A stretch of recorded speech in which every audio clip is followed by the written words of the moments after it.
সমগ্র ফেরেশতাদেরকে আল্লাহ পাক কাতার করে দাঁড়া করাইলেন। মালাকুল মউতকে আমার আল্লাহ কাতার করে দাঁড়া করাইলেন, দাঁড়াও, আজকে তোমাদেরকে একটা আশ্চর্য জিনিস আমি আল্লাহ দেখাবো। মরণ 100 আবরণ দিয়ে ঢেকে আল্লাহ রাব্বুল আলামিন মরণটাকে নিয়ে আসলেন। আহা, মরণের একটা রূপ আছে, এই রূপটা দেখানোর জন্য আল্লাহ ফেরেশতাদেরকে দাঁড়া করাইলেন। ফেরেশতাদের একটা রূপ আছে, জিন জাতির একটা রূপ আছে, মানুষ জাতিকে আল্লাহ একটা রূপ দিয়েছেন, ফুলকে রূপ দিয়েছেন, পশু পাখিকে আল্লাহ একটা রূপ দিয়েছেন, দুনিয়াকে আল্লাহ একটা রূপ দিয়েছেন, আকাশ ও নক্ষত্র সৃষ্টি, গাছ তরুলতা পাতাকে আল্লাহ রূপ দিয়েছেন। প্রত্যেকটা সৃষ্টির একটা রূপ আছে, তদ্রূপ মরণের একটা রূপ আল্লাহ বানাইছে। 100 আবরণ আল্লাহ খুলে দিলেন। এত বিকট রূপ সৃষ্টির মধ্যে, মরণের চাইতে এত বড় ভয়াবহ রূপ সৃষ্টির মধ্যে আর কোন সৃষ্টির নাই। আল্লাযী খালাকাল মাউত, আমি মরণ সৃষ্টি করেছি। হাই হাই রে, কত বড় সর্বনাশ!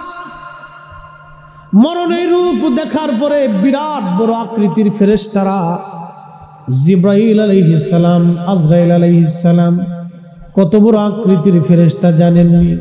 কিতাবের মধ্যে আসছে জিবরাইল আজরাইলের মাথার উপরে যদি সৃষ্টির সমস্ত পানিগুলি ছেড়ে দেওয়া হয়, সব পানিগুলি পায়ের আগে পৌঁছানোর আগে পানিগুলি শেষ হয়ে যাবে। তারপরেও পানিগুলি আজরাইল ও জিবরাইলের পায়ের পাতায় পড়বে না। একবার জোরে বলা যাবে কি আল্লাহু আকবার? এই মালিকের নাম কি? এই রবের নাম কি? আপনি যদি আল্লাহকে সেজদা না দেন, আল্লাহর কিচ্ছু যায় আসে না। যদি আপনি সেজদা দেন তো বেঁচে গেলেন, যদি আল্লাহর আইন আপনি মেনে কবরে যান তো বেঁচে গেলেন, না হলে সর্বনাশ, এমন সর্বনাশ হবে, এই সর্বনাশের ক্ষতি আর পোষানো যাবে না। এই মরণের আবরণ আল্লাহ সরাই দিলেন। কি কঠিন, কি ভয়াবহ মরণের রূপ! মরণের রূপ হাদিসের মধ্যে আসছে, সমস্ত ফেরেশতারা এই মরণের রূপ দেখতে লাগলেন।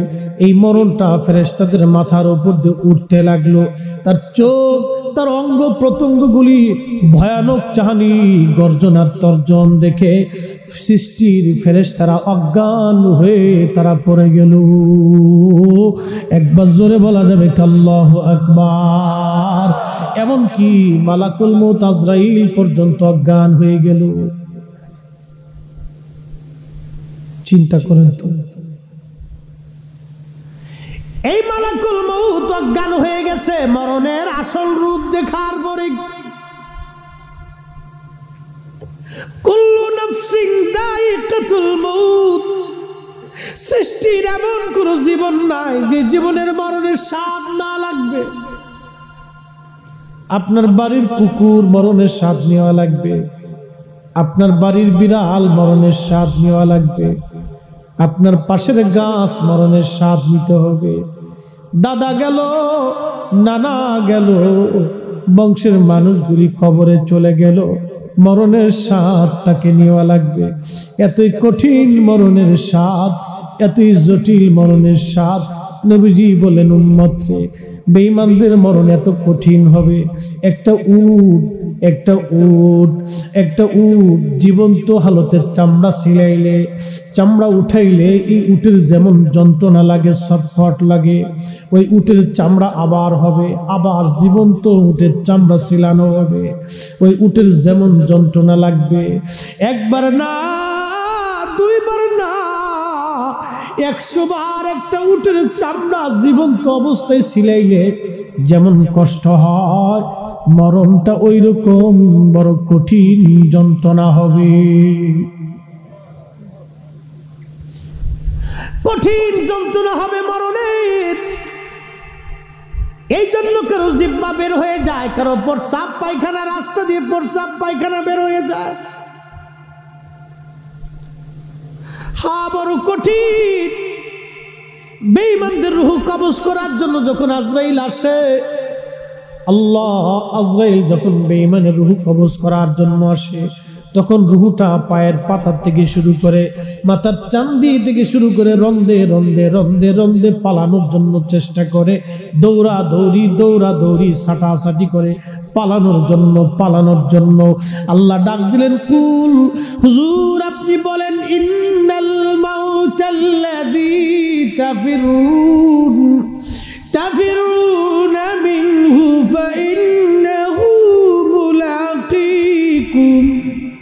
হুজুর আপনি বলিয়া দেন, আপনার উম্মত আমার বান্দা সৃষ্টির যেখানেই পালাক না কেন, গভীর সমুদ্রের নিচে পালাক না কেন, পাহাড়ের গুহার মধ্যে পালাক না কেন, সপ্তম আসমানের নিচেও যদি পালায়, সপ্তম আসমানের উপরেও যদি পালায়, মরণ তার সঙ্গে সাক্ষাৎ করবে, মরণ তার সঙ্গে মোলাকাত করবে।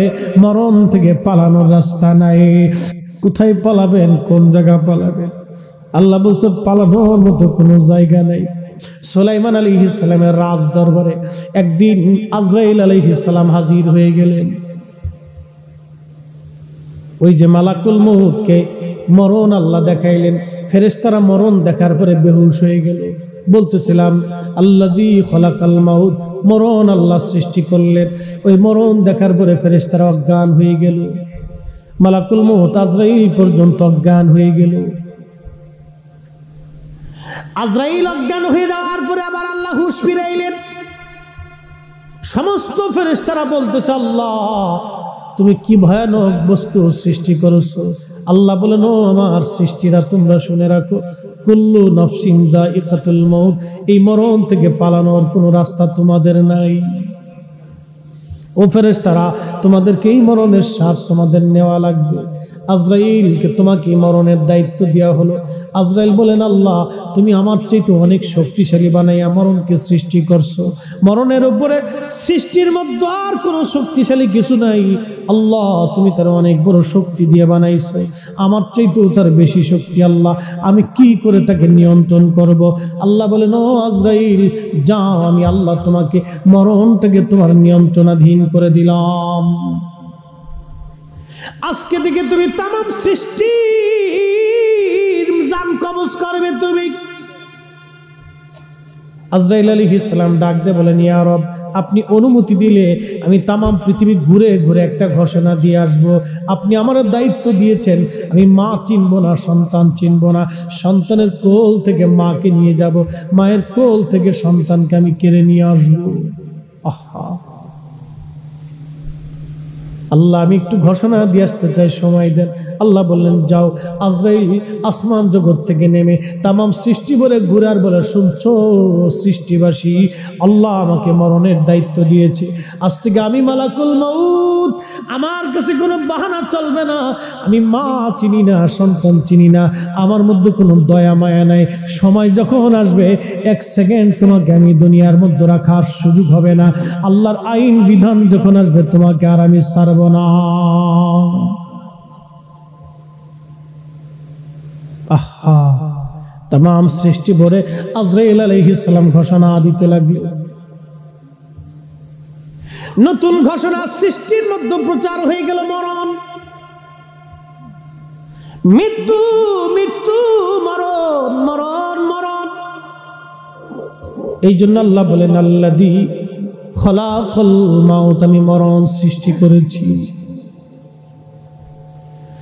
আমি মরণ বানাইছি। মরণ, মরণের পরে আমি আল্লাহ পাক হায়াত সৃষ্টি করেছি। হায়াত, মরণের পরে হায়াত, মরণের পরে জীবন, জীবন। আল্লাহ রাব্বুল আলামিন যখন মালাকুল মউতকে দায়িত্ব দিলেন, তামাম সৃষ্টি ভরে মালাকুল মউত ঘোষণা দিয়ে দিল, এই মরণ থেকে পালানোর মতো কোনো রাস্তা নাই, কোনো সুযোগ আমাদের নাই, কোনো রাস্তা আমাদের নাই, কোনো সুযোগ আমাদের নাই। হাজীগঞ্জের মুসলমান, মাইকের আওয়াজ যতদূর পর্যন্ত যায়, বেঈমানের মরণটা বড় ভয়াবহ হবে, কিন্তু ইমানদারের মরণটা কেমন হবে? ইমানদারের মরণটা বড় সহজ হবে। বলে সহজ কেমন? ইমানদারের মরণ যখন আসবে, এ দুনিয়া এমনি থাকবে, আমরা একদিন থাকবো না, সবাই আমাদের ভুলে যাবে, রসূল আপনি ভুলেন না। আল্লাহুম্মা সাল্লি আলা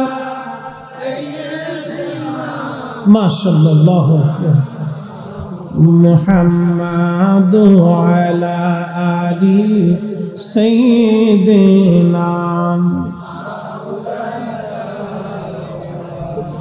বাজান, গাছ জিকির করে কার? পুকুর জিকির করে কার? পশু প্রাণীরা জিকির করে কার? একটা মাসালা মনে রাখবেন, এই গাছ যখন জিকির বন্ধ করে দিবে তখন আল্লাহ তাকে নিয়ে যাবে।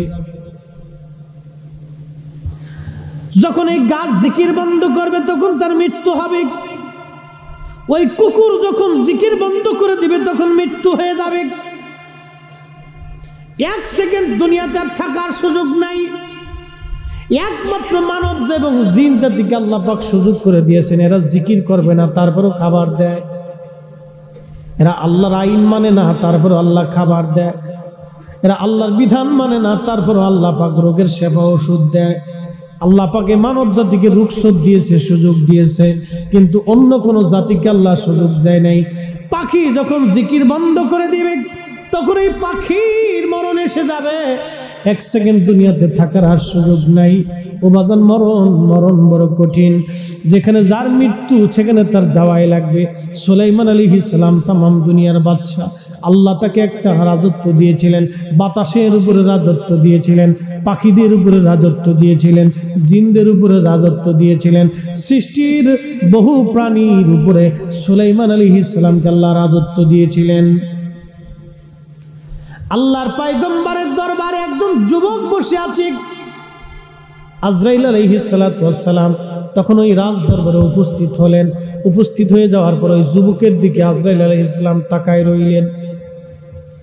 আজরাইল আলাইহিস সালাম ডাক দিলেন, ওহে আল্লাহর পয়গম্বর সুলাইমান, ওই লোকটাকে যিনি আমার দিকে এইভাবে তাকায় রইল, বলতেছে ওই লোকটার নাম মালাকুল মউত, যিনি মা থেকে সন্তান জুদা করে, সন্তান থেকে মা জুদা করে, বাবার কোল থেকে সন্তান কেড়ে নেয়, সন্তান থেকে বাবাকে সে কেড়ে নিয়ে নেয়, তার কোনো দয়া মায়া বলে কিছু নাই। ওই যুবক ডাক দে বলো, আল্লাহর পয়গম্বর সুলাইমান, আমার জন্য কেমন কেমন লাগে, তাহলে আপনি আমাকে একটা উপকার করেন। বলে কি উপকার? এই মুহূর্তে আপনি আমাকে হিন্দে ভারতবর্ষে আপনি আমারে পাঠাই দেন। বলে যাও, বাতাসকে হুকুম দিলাম, বাতাস তোমাকে ভারতে নিয়ে রেখে আসবে।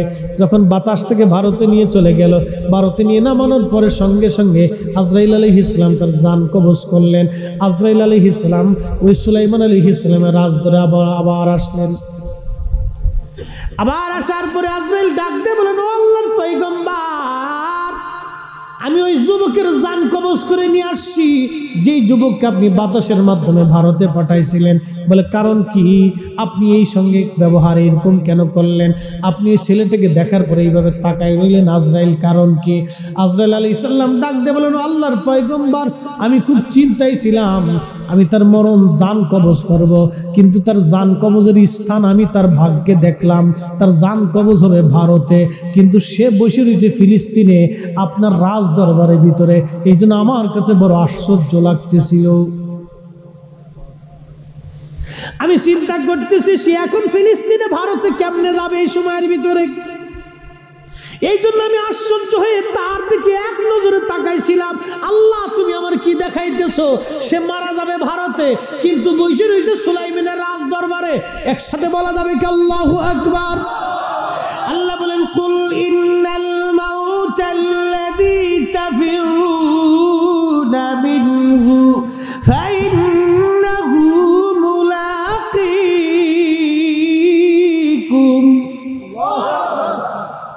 সুম্মা তুরাদ্দুনা ইলা আলিমিল গায়ব।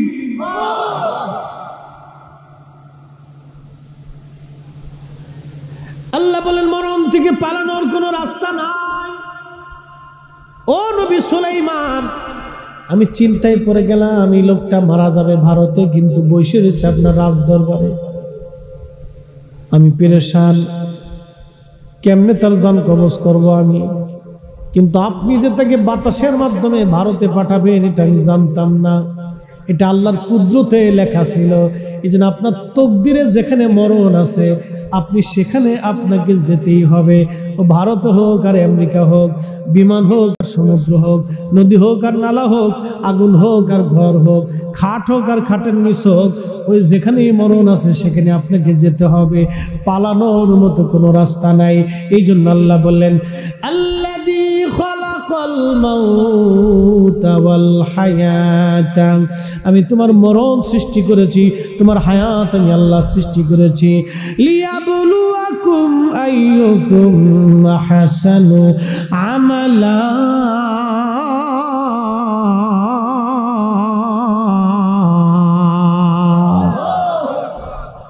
আমি তোমার মরণ আর হায়াত সৃষ্টি করেছি পরীক্ষা করার জন্য। বান্দা, পরীক্ষা করব তোমাকে, কে তোমরা ভালো আমল করো, ভালো কাজ করো, আমি আল্লাহ সেটা দেখব। সেটা দেখার জন্যই তোমাকে দুনিয়াতে পাঠাইছি। ভালো আমল, ভালো আমল, ভালো আমল, ভালো কাজকে করো, আমি আল্লাহ সেটা দেখব। আচ্ছা আপনারা বলেন, কেউ যদি কুত্তার গোশত খাইয়া এসে নামাজে দাঁড়ায়, ভালো কাজ? কষ্ট হইতেছে আপনাদের? ঘুমাইছে? বেশি রাত করবে না, শেষ করে দেবো, খুব মনোযোগ দিবে। এই যে আমার দিকে দেখেন, কেউ যদি কুকুরের গোশত খেয়ে এসে ঢকমতো নামাজে দাঁড়ায়, নামাজ হবে না? কত রাকাতে কত সওয়াব পন্ত। জামাতে যদি এসে নামাজে দাঁড়ায়, মক্কা ঘরে যদি দাঁড়ায়, নবীর মসজিদেও যদি পড়ে, কাজ হবে? কাজ হবে। আচ্ছা আপনাদেরকে একটা প্রশ্ন করি, জবাব দিব। আমার শরীরে গোবর মাইখে যদি আমি নামাজে দাঁড়াই, হবে? আচ্ছা গোবর এটা দেখা যায়, এটা না পা, কিন্তু ঘুষের টাকা দিয়ে যে পাঞ্জাবি বানায় নামাজ পড়ে, তার নামাজ কি হবে?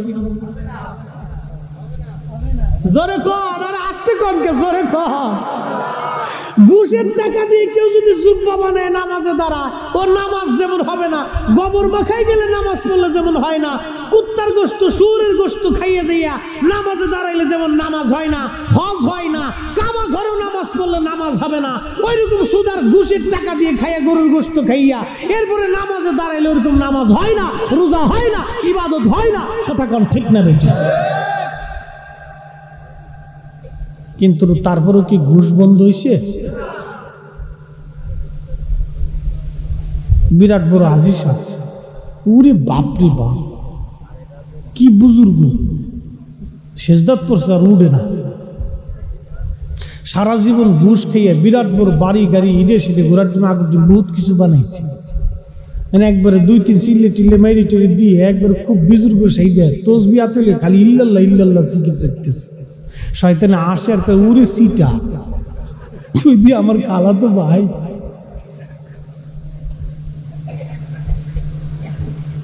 বুঝে কবরে যাওয়াটা জরুরি বাপ, দুনিয়ার থেকে আমরা সবাই চলে যাই।